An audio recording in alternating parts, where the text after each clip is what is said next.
Official na nga na qualified ang Gilas sa second round pero bago nga ang second round ng FIBA World Cup Asian Qualifiers ay meron pa tayong laro laban sa team ng New Zealand at Australia na natitira para sa group stage at ito ay gaganapin sa third window. Pwede pa natin na mapaganda ang ating chance na tuluyan na nga na makalusot o makwalify sa FIBA World Cup 2027 sa pamamagitan ng pagkuha ng kahit isang panalo sa third window laban sa team ng New Zealand at Australia. Target talaga natin at ang pinakaposible talaga ay ang talunin ang team ng Tall Black sa tulong na rin ng isang kay Soto. Aminado ang coach ng New Zealand na ibang-iba ang team ng Gilas kapag meron silang isang kay Soto sa Gilas team at kitang-kita naman talaga natin ito at umpisan natin sa opensa. Meron tayong isang 7-3 na nag-aabang malapit sa basket, palipat-lipat lang ito ng pwesto malapit sa ring tapos bibigyan siya ng isang alley-oop play. May malakas tayong opensa sa shaded area kapag merong kay, kung naipit naman sa depensa ay madali niyang nakikita ang isa pang big na halos na libre na. Sa madaling salita, gumaganda ang galawan ng bola ng Gilas sa opensa kung meron nga tayong isang kay Soto. Sa depensa naman, malaking pressure ang naibibigay ni Kai sa loob ng paint. Minsan butata malala ang kayang ibigay ni Kai Soto. Kung hindi totally block ang tira ng kalaban ay nagagawan naman niyang pagmintisin ito sa pamamagitan ng isang 7-3 defense.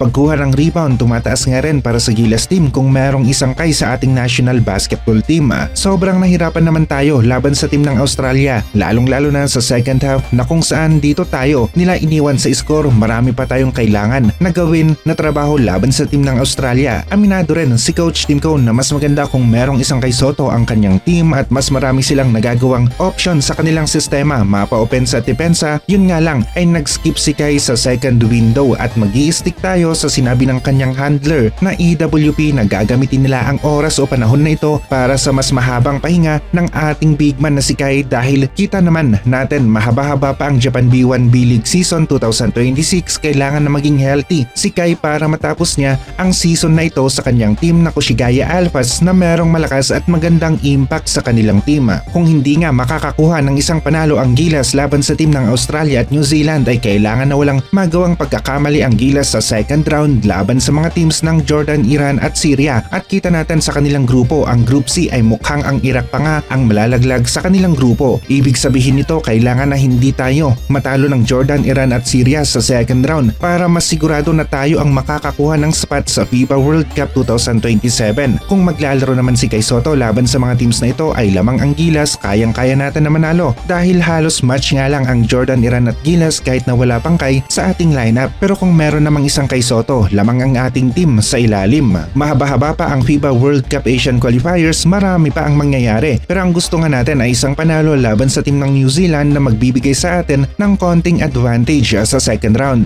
Dapat ito talaga ang targetin natin sa third window dahil kita naman natin na kaya talaga natin na maging ang number 2 dito sa Asia kapag kumpleto ang ating lineup. Tinalo natin ang Jordan sa Asian Games Championship Game. Ang China naman sunod-sunod ang talo na nakuha nila mula sa Gilas team. Japan at Gilas ang siguradong magkamatch ang dalawang teams na ito at nakita rin natin na nagawa ng China na talunin ang team ng Japan. Yung Chinese Taipei naman nakikita natin na mukhang sila pa nga ang malalaglag sa kanilang grupo.